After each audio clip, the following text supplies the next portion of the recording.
que la CAP va nous dire. Nous, on est là pour leur montrer que les intégrations, elles ne passeront pas comme des lettres à la poste. Ils étaient une cinquantaine ce matin, devant la direction des ressources humaines et de la fonction publique de Nouvelle-Calédonie. Le syndicat Solidarité NC manifestait contre la possible intégration d'un cadre A en détachement de métropole comme chef de corps au sein de la brigade des sapeurs-pompiers de Bourail. D'après le syndicat, de nombreux Calédoniens ont les qualifications requises pour ce poste. On n'est pas défavorable au détachement des cadres métropolitains en Nouvelle-Calédonie, dans l'administration, mais par contre, ces gens-là ont comme vocation d'aider à la montée en compétence des cadres locaux et en tout cas n'ont aucunement vocation à intégrer la fonction publique territoriale ou communale. 200 jeunes issus des paroisses catholiques de la zone sud du pays, c'est-à-dire de l'île des Pins à Païta, se sont réunis pour 5 jours de partage au collège de Tabor sur la commune du Mont-d'Or. Le but final en tous les cas, c'est de nous permettre à la fois de nous rencontrer, mais aussi de nourrir une partie de cette jeunesse dans cette foi qui est la culture religieuse et en même temps une culture de la politique sociétale. Ces jeunes se servent donc de leur foi comme tremplin de partage sur des thèmes qui les interpellent. Nous, en tant que jeunes, on reçoit déjà l'éducation à la maison, l'éducation de nos parents. Et je pense que mon avis en général, c'est que la religion, elle donne un plus. Elle permet déjà aux jeunes de se rassembler. Et les thèmes comme le mariage pour tous et tout, c'est des thèmes d'actualité, comme vous l'avez dit. Et du coup, ça a permis aussi aux jeunes de se mettre à la page et puis de réfléchir sur des thématiques qui sont d'actualité. Et puis pour nous aujourd'hui, mais aussi pour nos générations futures en fait. Il y a les Mélanésiens, les Wallisiens, il y a des Papalangis, il y a de tout. Et c'est ça la richesse de ces rassemblements. Clotilde œuvre dans l'humanitaire. Au Maroc, elle a côtoyé des jeunes Kanaks engagés dans France Volontaire. Et aujourd'hui, le rassemblement lui offre une toute autre image de la jeunesse calédonienne. En 150 ans, les choses sont allées très vite. Et à Nouméa, encore plus vite. Il y a encore une autre dynamique sur la confrontation au monde moderne, au monde globalisé, et comment on s'adapte à ça, avec des richesses coutumières et tribales, mais qui passent très vite, qui se confrontent très vite à un autre monde. Ces moments de partage apparaissent aussi comme une façon de changer les regards portés sur cette jeunesse souvent pointée du doigt. Ouais, taboy mongit, voilà, on dit comme ça, taboy mongit. C'est c'est pas taboy, c'est pas notre langue aussi, peut-être c'est notre, je sais pas. C'est le nom de ce plat préparé à base de bananes, un plat que l'on retrouve uniquement ici à Poum. C'est Wakota et Anita qui se sont proposés de cuisiner cette recette, un mets qui porte une histoire particulière. Et avant, dans le temps de nos vieux, les bananes mûres sont perdues. C'est comme ça que les grands-mères ils ont inventé cette recette-là. Vu qu'eux, ils font leur pain à marmite, ils ont fini par faire aussi des recettes de bananes mûres. Même avec les fruits à pain mûrs, ils font aussi des trucs comme ça. Ouais. Soit au four ou soit au lait de coco. Elles font partie de l'association des pêcheurs de Poum. Préparer le repas pour la cinquantaine de résidents nécessite une bonne organisation. Chaque personne a un rôle bien précis, comme Thomas, chargé de préparer le dawa. J'enlève la peau parce que c'est dur pour faire frire. En enlevant la peau, c'est plus facile encore de faire frire. Après, il y a la sauce. Le festival, c'est à partir de demain et ce jusqu'à samedi. Pour ces 4 jours de festivités, les tribus et îlots de Poum feront à tour de rôle la cuisine. Bonjour. Chouba. Les autres là-bas, ils sont là-bas. Il y a des... Le chef il est là-bas, il y a des paroissiens qui sont là-bas. Le chef il est là-bas, les paroissiens sont à la maison commune. Ben moi je vais juste faire un aller-retour là, parce que comme je le travaille à Tiabet là, avec la paroisse, je vais juste partir pour la journée, puis revenir encore voilà, tout à l'heure vers l'après-midi pour aller calculer la marée. La marée. Et voilà. On y va là. All right. Comme chaque fin de semaine, Joanne Wenisso, 30 ans, originaire de Lifou, quitte la Grande Terre et prend la mer pour rejoindre les îlots de Poum.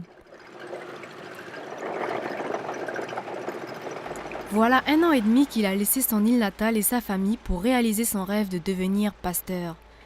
Envoyé par l'Église, il va devoir tester la fermeté de sa foi en prêchant dans les îlots pendant 2 ans. Après quoi, le jeune homme devra se décider si oui ou non il est prêt à devenir pasteur. Pour la population, l'arrivée de Joanne est un soulagement. Cela fait 2 ans que les îlots n'ont pas eu de pasteur et de plus, Joanne est célibataire. Une situation presque nécessaire pour exercer ici. On a toujours été demandeur de pasteur, mais vu qu'on est sur les îlots, c'était pas possible pour ceux qui avaient des enfants. Hein? Parce que comme les écoles et tout ça, c'est sur la grande terre, ben voilà. Toutefois, Joanne ne peut rester en permanence sur les îlots. Il est aussi aumônier au collège de Poum. Ainsi, du lundi au vendredi, il est sur la grande terre et en fin de semaine dans les îlots. Lors de ses tournées, Joanne doit faire 3 îles, Tanlo, Bahaba et Yidjeban.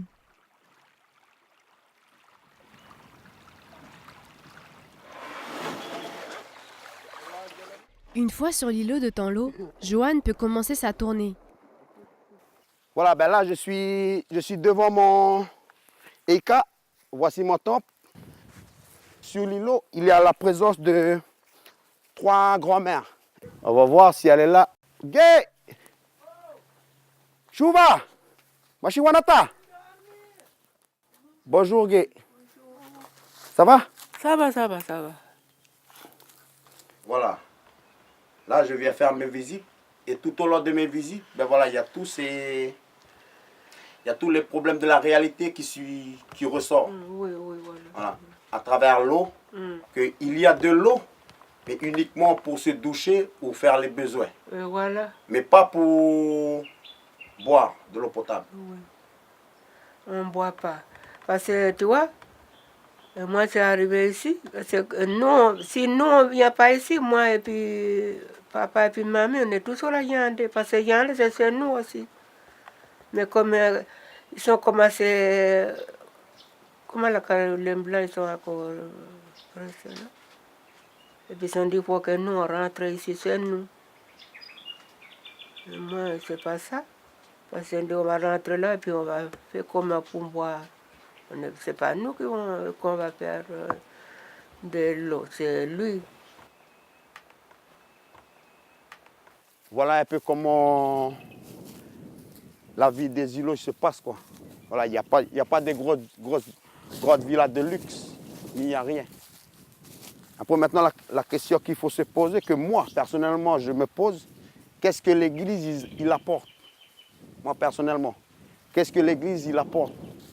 Parce que, quelque part aussi, c'est la mission de l'Église, du bien-être des chrétiens. Non seulement que ce soit matériel ou spirituel, mais il y a aussi cette vie communautaire.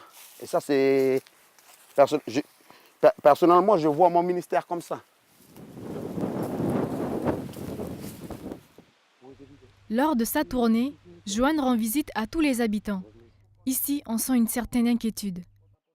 Les habitants de Tanlo se préparent à accueillir dans quelques mois une réunion importante de l'église protestante. Mais avec la situation particulière des îlots, l'église émet des doutes et pense à changer de lieu pour cette réunion. Cette nouvelle bouleverse les habitants et le jeune homme.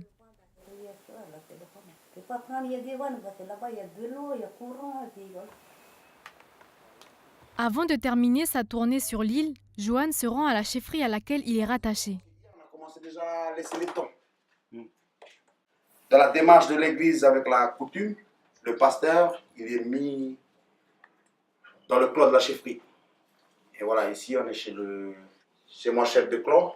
La famille est en train de partager un repas. Voilà, moi, des fois, je trouve à l'occasion où ils partagent le repas, donc je partage avec eux. Voilà. On va bénir votre repas.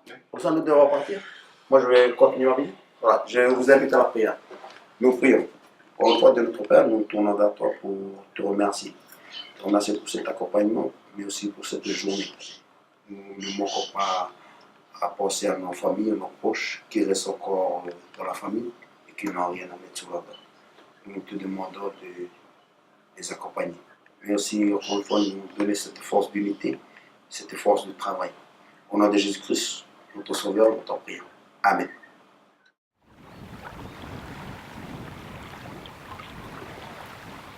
Les visites terminées, Johan rentre chez lui. Et étrangement, on dirait qu'il ne veut pas nous ouvrir la porte.